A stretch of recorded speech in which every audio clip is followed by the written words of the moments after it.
안녕하세요. KB국민은행 퇴직연금 가입자 여러분. 지금부터 퇴직연금에 대한 올바른 이해를 돕기 위해 퇴직연금 가입자 교육을 알기 쉽게 설명드리겠습니다. 먼저 퇴직연금 제도별 특징과 과세 체계에 대하여 알아보고 KB국민은행이 가입자들을 위해 제공하는 부가 서비스에 대해 알아보겠습니다. 통계청에 따르면 2022년 우리나라 남녀의 기대 수명은 여자 85.6세, 남자 79.9세로 나타났으며 2030년에는 여자가 88.1세, 남자는 82.8세로 늘어날 것으로 전망했습니다. 정년이 60세 이상인 점을 감안하면 퇴직 후에도 약 30여 년 동안 경제력을 고민해야 하는 셈이죠. 이렇게 갈수록 평균 수명이 늘어나고 있는데 OECD에 따르면 2020년 기준으로 우리나라 66세 이상 노인 인구의 소득 빈곤율은 40.4%로 OECD 회원국 평균인 14.2%보다 3배 가까이 높게 나타났습니다. OECD가 관련 통계를 공개한 2009년부터 우리나라는 노인 빈곤율 1위를 유지하고 있어 아직 노후 준비가 미흡하다는 것을 알 수 있습니다. 우리보다 고령화 시대를 먼저 경험한 국가들은 3층 연금 구조를 통해 노후를 준비하고 있습니다. 우리나라도 안정적인 노후 생활을 위해서 국가, 기업, 개인이 운영하는 3층 연금 체계를 권장하고 있습니다. 국민연금으로는 기본적인 생활을 보장받고 퇴직연금으로 안정적인 노후 생활을 지속하며 개인연금으로는 여유 있는 노후 생활을 준비해야 합니다.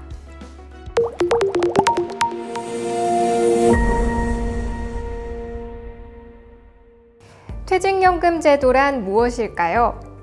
퇴직연금 제도는 회사가 임직원의 퇴직금을 사내가 아닌 사회에 예치해서 운영하고 임직원이 퇴직할 때 퇴직급여를 일시금 또는 연금으로 받게 하는 제도로 근로자의 퇴직급여 수급권을 보장하고 퇴직 후 은퇴 노후 생활을 지원하기 위해 도입되었습니다. 퇴직연금 제도는 확정급여형인 DB, 확정기여형인 DC, 그리고 개인형 퇴직연금인 IRP로 구분합니다. 확정급여형인 DB는 회사가 임직원의 퇴직금을 일괄로 운용하는 제도입니다.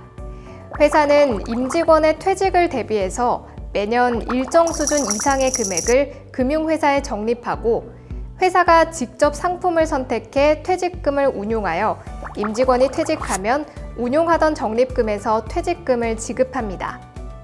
근로자가 퇴직할 때 받을 퇴직급여 수준이 사전에 확정되고 회사가 임직원의 퇴직금을 일괄로 운용하므로 적립금 운용에 대한 책임은 회사에 있습니다. 따라서 운용 실적 결과와 관계없이 근로자는 사전에 정해진 수준의 퇴직급여를 수령하게 됩니다. DB형 제도 가입자의 퇴직급여는 어떻게 계산될까요? 근로자가 퇴직하기 전 마지막 3개월치 평균 임금에 근속연수를 곱한 금액이 바로 퇴직급여가 됩니다. 예를 들어 마지막 3개월치 평균 임금이 300만 원이고 근속연수가 5년인 근로자가 퇴직한다면 퇴직급여는 1,500만 원이 됩니다. 퇴직 전 마지막 3개월 임금으로 퇴직금이 연동되기 때문에 임금 상승률이 높을수록 퇴직금이 늘어나겠죠. 확정기여형인 DC는 DB와 다르게 임직원 개개인이 개별로 퇴직금을 운용하는 제도입니다. 회사는 매년 연간 임금 총액의 12분의 1 이상을 퇴직금 재원으로 직원들 개별 계좌에 적립하고 근로자 스스로 본인의 투자 성향에 맞춰 직접 퇴직금을 운용합니다. 회사가 납입할 부담금이 매년 근로자 연간 임금 총액의 12분의 1 이상으로 사전에 확정되고 근로자가 상품을 어떻게 운용했느냐에 따라 퇴직금이 달라지기 때문에 근로자 개개인의 적립금 운용이 중요하며 퇴직금 운용에 대한 책임은 근로자에게 있습니다. DC형 제도 가입자의 퇴직급여는 어떻게 계산될까요? 회사가 부담한 부담금과 근로자가 운용해서 얻은 운용 수익을 합한 금액이 바로 퇴직급여가 됩니다. 예를 들어 근속연수가 5년인 근로자가 퇴직 시 5년 동안 회사 부담금이 1,200만 원이고 근로자가 이를 운용해서 얻은 운용 수익이 300만 원이라면 퇴직급여는 1,500만 원이 됩니다. 근로자가 상품을 어떻게 운용했느냐에 따라서 퇴직금이 달라지기 때문에 개개인의 운용이 매우 중요하겠죠. 표준형 DC는 둘 이상의 사용자가 동일한 표준 규약에 따라 퇴직연금을 운용하는 제도입니다. 퇴직연금 사업자인 금융기관이 먼저 공통적으로 적용할 표준화된 규약을 작성하고 고용노동부의 승인을 받은 후 기업이 그 표준 규약과 계약서에 따라 설정하는 퇴직연금 제도로 제도 도입 절차가 간편하기 때문에 규모가 작은 기업들에게 유용합니다. 표준 규약별 합산 적립금으로 수수료율이 결정되어 규모의 경제를 통한 운용 및 자산관리 수수료를 절감할 수 있습니다. 기업형 IRP는 상시 근로자 수가 10인 미만인 기업에 한해 근로자 개별 동의를 얻어 IRP를 설정한 경우 규약 신고 의무 없이 퇴직연금 제도를 도입한 것으로 인정해주는 특례 제도입니다. 확정 기여형 DC와 동일하게 운영되는 제도로 회사는 연간 임금 총액의 12분의 1 이상에 해당하는 부담금을 근로자의 IRP 계좌에 납입합니다. 회사마다 도입한 퇴직연금 제도 유형은 다를 수 있습니다. 만약 회사가 DB형과 DC형 모두 도입하고 근로자가 선택하도록 했다면 근로자는 자신에게 더 유리한 제도가 무엇인지 고려하여 선택하면 됩니다. DB와 DC 제도의 차이점을 정리해 보겠습니다. DB형은 퇴직 직전 3개월의 임금이 중요하므로 장기 근속으로 꾸준한 임금 상승이 기대된다면 유리합니다. DC형은 운용 수익에 따라 퇴직 급여가 달라지므로 투자에 관심이 많거나 임금 상승률보다 운용 수익률이 높은 근로자에게 유리합니다. DB는 퇴직급여 운용 주체와 책임이 회사에 있고 퇴직금 수준이 퇴직 시점에 확정되며 중도 인출이 불가능합니다. DC는 퇴직급여 운용 주체와 책임이 임직원 스스로에게 있고 근로자의 운용 수익에 따라 퇴직금 수준이 변동되며 법정 사유에 한하여 중도 인출이 가능합니다. DB 제도를 선택한 근로자가 DC 제도로 전환은 가능하지만 DC 제도 근로자는 DB 제도로 전환이 불가합니다. 은퇴 후 안정적인 노후를 위해 자신에게 적합한 퇴직연금이 무엇인지 살펴보고 보다 유리한 퇴직연금 제도를 활용하시기 바랍니다. 다음은 개인형 IRP에 대해 알아보겠습니다. 개인형 IRP는 재직 중에 자율로 가입하거나 퇴직 또는 이직 시 받은 퇴직급여를 계속해서 적립하고 운용할 수 있는 퇴직연금 제도입니다. 납입 한도는 전 금융기관의 퇴직연금 계좌인 DC, IRP와 연금저축계좌의 개인부담금을 모두 합산하여 연간 1,800만 원이며 세액공제는 연간 납입액 최대 900만 원까지 가능합니다. 근로소득만 있는 경우에는 총 급여 5,500만 원, 종합소득자의 경우 종합소득 금액 4,500만 원 이하인 경우 지방세 포함 16.5%가 공제되고 초과하면 13.2%가 공제되는데요. 예를 들어 개인형 IRP에 900만 원을 납입하게 되면 총 급여 5,500만 원 이하의 근로소득자는 최대 148만 5천 원을, 5,500만 원 초과 근로소득자는 최대 118만 8천 원을 연말정산 시 공제받을 수 있습니다.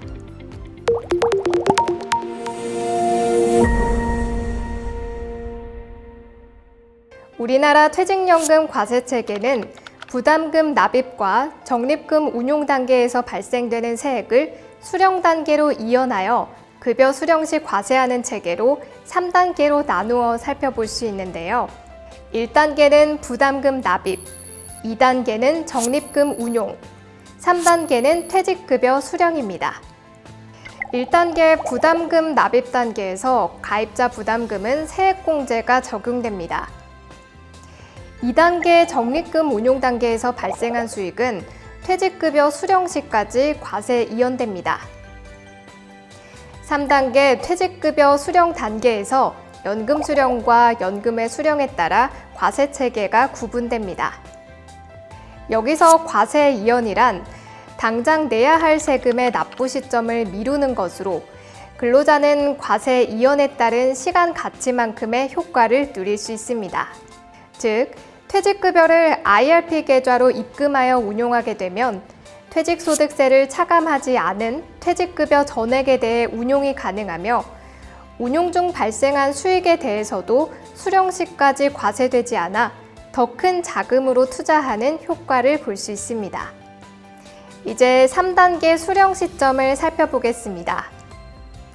IRP에 입금된 퇴직급여를 일시금으로 찾을 수도 있고 연금으로 수령할 수도 있는데요. 먼저 퇴직급여를 일시금으로 수령하는 경우에는 연금외 수령으로 보아 과세 이연되었던 퇴직소득세를 모두 납부해야 하며 세액공제 받았던 부담금과 운용수익에 대해서는 16.5%의 기타 소득세가 부과됩니다. 단, 사망, 해외 이주, 파산, 개인회생, 3개월 이상의 요양, 천재지변 등 부득이한 사유로 인한 경우 퇴직소득에 대해서는 퇴직소득세의 70%, 세액공제받은 부담금 및 운용수익에 대해서는 저율의 연금소득세가 부과됩니다. 다음은 연금으로 수령하는 경우입니다. 이 경우에는 연금 수령 개시 신청일 현재 만 55세 이상이고 연금계좌 가입일로부터 5년 이상 경과된 경우 연금으로 수령이 가능합니다. 단 55세 이상이고 퇴직급여를 수령한 경우는 바로 연금 수령이 가능합니다. 연금 수령 시 적용세율은 소득의 원천에 따라 적용됩니다. 퇴직급여는 실제 연금 수령 기간이 10년 이하이면 퇴직소득세의 70%, 10년을 초과하면 퇴직소득세의 60%가 과세됩니다. 오랜 기간 나눠 받는다면 절세 효과는 더 커지겠죠. 세액공제 받은 가입자 부담금과 운용수익은 저율의 연금소득세가 과세되는데요.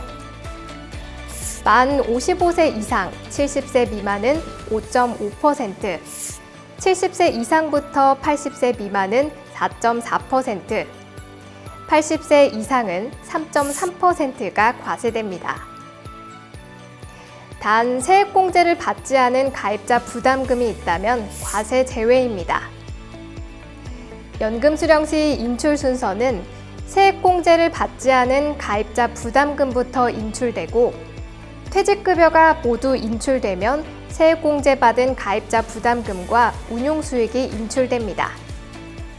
여기서 주의하실 점은 연금소득의 경우 다른 사적연금과 합산하여 연 1,500만 원 초과 시 종합소득과 합산 과세되는데 이때는 나에게 적용되는 종합소득 세율에 따라 16.5%로 분리과세할지 종합소득 합산 신고할지 유리한 쪽으로 선택할 수 있습니다.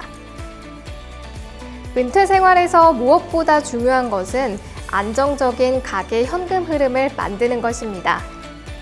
퇴직금을 일시에 수령하기보다는 IRP 계좌에서 연금 형태로 수령하여 절세도 하고 안정적인 노후 자금을 계획해 보세요.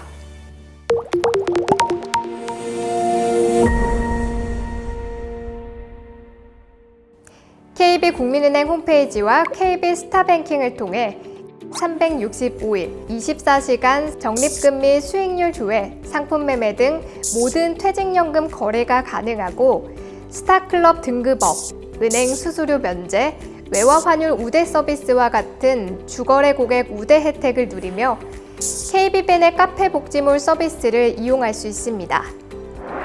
KB스타뱅킹 앱을 통해 알림 메시지로 퇴직연금 알림 및 수익률 정보를 제공하고 KB 골든라이프 연금센터를 통해 금융에서 부동산, 세무, 건강보험까지 고품격 상담 서비스를 제공받으실 수 있습니다. 퇴직연금 자산관리 컨설팅 센터를 통해 비대면 자산관리 상담 서비스를 제공하고 퇴직연금 고객센터를 통해 상담 받으실 수 있습니다. KB국민은행 퇴직연금 공식 유튜브 채널 KB스타연금을 통해 퇴직연금뿐만 아니라 은퇴 노후 준비에 관한 다양한 정보를 제공하고 있습니다. 은퇴 후 꿈꾸던 삶, 국민의 평생 금융 파트너 KB국민은행을 만나면 더 안전하고 더 특별해집니다. 퇴직연금이 노후에 든든한 버팀목 역할을 할 수 있는 그날까지 KB국민은행 퇴직연금과 함께하세요.